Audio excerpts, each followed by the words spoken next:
Okay, so for today, we will be starting with module 5.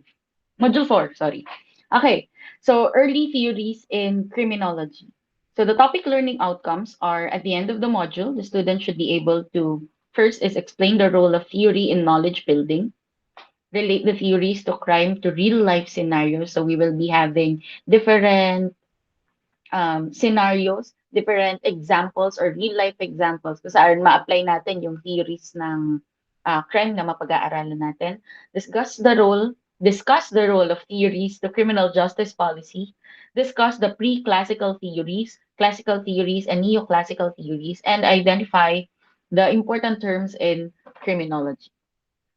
Okay, so the role of criminologists in our society is to study data and form theories on how to deter crime based on theory, based on what they find in that data. So, ang isang trabaho talaga, I think I've mentioned this before, ang isang trabaho talaga ng mga criminologists ay mag-research. And when they conduct researches, they may also be able to form theories. And when we form theories, we use those theories sa kung papaano natin sabi natin masusugpo o mababawasan ang paggawa ng krimen. They then advise criminal justice policymakers on how to implement these theories into a public policy or into law. So, trabaho ng mga criminologists to advise those who conduct or who makes rules, regulations, policies, laws. Isa yan sa magandang maging role o maging trabaho ng isang criminologist is to become advisors to those people who makes laws.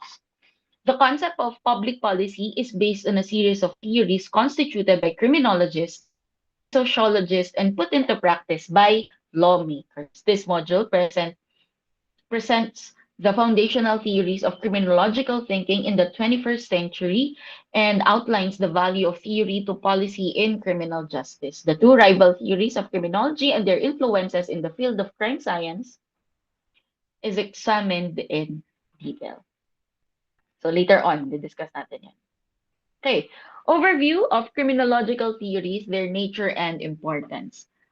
Sabi, the root causes of crime are poverty, unemployment, underemployment, racism, poor health care, bad housing, weak schools, mental illness, alcoholism, single parent families, teenage pregnancy, and a society of selfishness and greed, according to the former NYPD Commissioner Patrick V. Murphy in 1985.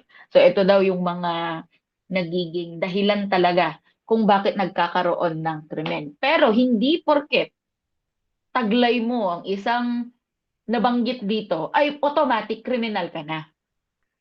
Ang gusto lang ipaliwanag ni Sir Murphy is that in general, ito ang mga nagiging root cause. So, hindi naman porket mahirap ka, agad criminal ka na. Hindi naman porket walang trabaho ka, wala kang trabaho, criminal ka na. Hindi naman porket hindi related yung trabaho mo sa natapos mo, underemployed ka, ay criminal ka na. Hindi siya ganun. Okay. So, criminal etiology refers to the study of the causes of crime in society. It is a field of criminology which is most interesting, complex, and challenging. This field is often the research interest of many European and Asian criminologists.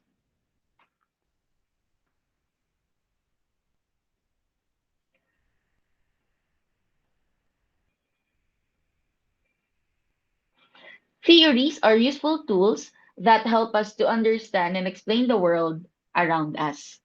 Kasi kung may theories ka, may gabay ka, meron ng pattern na kapag ganito ang behavior ng isang tao at kumbaga maipapaliwanag na niya, kaya ganyan. Kaya ganyan ang behavior ng isang tao kasi ganito. Base sa research natin, ito ang mga lumabas o mga posibleng dahilan kung bakit ganyan nga ang behavior niya. Yun nga, may gabay tayo kapag merong theories. In criminology, they help us to understand the workings of the criminal justice system and the actors in the system. So next time you will be studying your criminal justice system. at kung sino-sino man ang mga involved doon sa CJS natin, yung mga police, prosecutors, the courts, judges, mga correction officers, sila. Um, mas maiintindihan natin yung trabaho nila, kung ano dapat yung ginagawa nila bilang parte ng criminal justice system kapag inaral nga natin itong mga theories na to. Theory, in simple terms, is an explanation of something. Yun nga, sabi natin kanina, pinaliliwanag ng isang theory kung bakit ganito ang certain behavior ng isang tao. Or it is an explanation of reality based on empirical data. Again, because theories are also based on researches. So there are two theories in criminology, namely, in general to ha, hindi ibig sabihin dalawa lang talaga ang theory, madaming theory sa criminology. So number one is theories of criminal behavior. So theories in this category attempt to explain why an individual commits criminal or delinquent acts. Kung bakit daw gumagawa ng paglabag sa batas yung mga tao doon. Sakop ng mga, itong number one na to, theories of criminal and deviant behavior. And the number two is theories of law and criminal justice. In this category, it attempts to explain how laws are made and how the criminal justice system operates as a whole. Kung papaano um, pinaprocess ang isang taong nakapasok sa criminal justice system. Kasi hindi ka naman papasok sa CJS kung wala kang nagawang krimen. Of course, you have to be accused of something. Kailangan uh, you were either arrested, you are a suspect to a certain case. Yan, papasok ka na sa CJS kapag gano'n. Pero kung wala ka namang ginawang gano'n, behave ka lang talaga, of course, hindi ka papasok sa CJS. So, yan yung number two, theories of law and criminal justice. So, theories suggest the way things are, not the way things should be.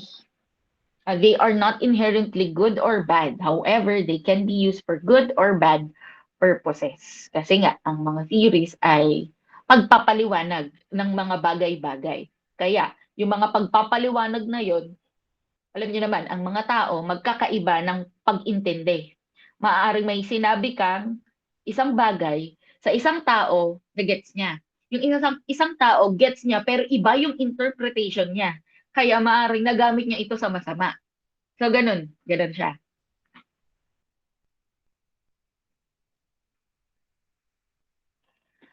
A theory can try to explain crime for a large social unit or area, we call that macro, or it can attempt to explain crime at the individual or smaller unit level. Yun naman yung micro. So macro, pang sabihin na natin generalized siya or pangkalahatan siya or pangmaramihan.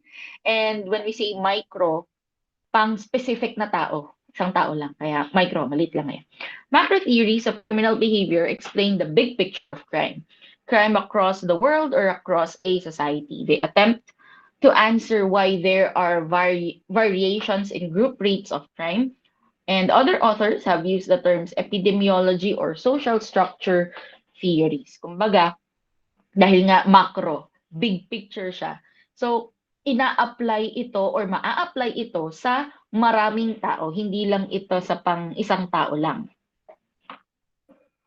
Micro-theories, on the other hand, micro-theories of criminal behavior focus on a small group of offenders or an individual crime. They attempt to answer why some individuals are more likely than others to commit crimes. Kasi hindi naman lahat nagiging kriminal, di ba? So pinaliliwanag sa mga micro-theories kung bakit ang isang individual ay nakakommit ng crime or mas prone siya na makakommit ng crime.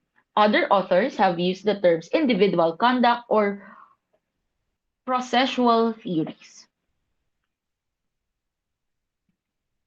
So because we are dealing with human behavior, the social sciences will never be like the hard sciences. Hard sciences are, for example, math.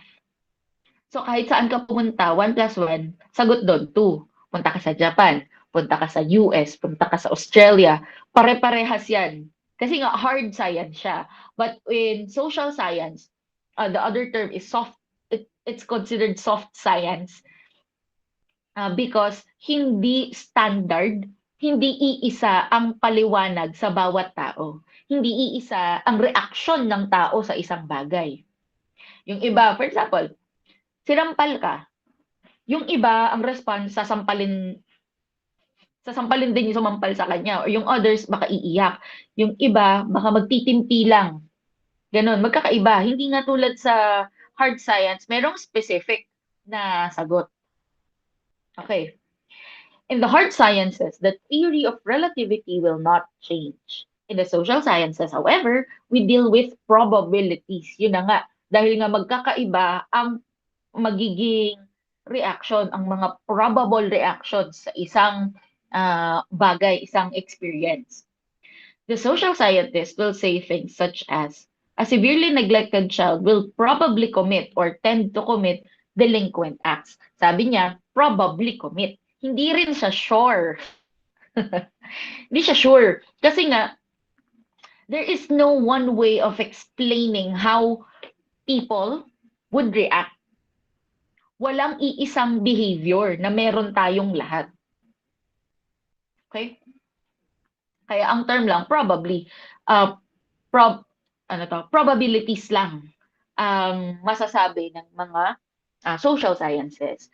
So to be used for maximum effectiveness, theories must make sense, of course. So dapat may logical consistency. Kasi kung wala siyang sense, ba't mo siya gagamitin, di ba? Explain as much crime as possible, yung scope niya, anong krimen ang sakop ng isang theories, and be as concise as possible or parsimony. Kasi um, may kasabihan nga, what you cannot explain briefly, you cannot understand. So, para maintindihan mo ang isang bagay, kailangan maikli mo lang siyang maipaliliwanag. Ayan. But of course, kailangan kumpleto, hindi man sobrang ikli na wala ka na rin naintindihan. Kaiba yun. Most importantly, the theory or correct. Of course, it should be valid. Having met these basic goals, the theory must then have some real-world applications and policy implications. Okay.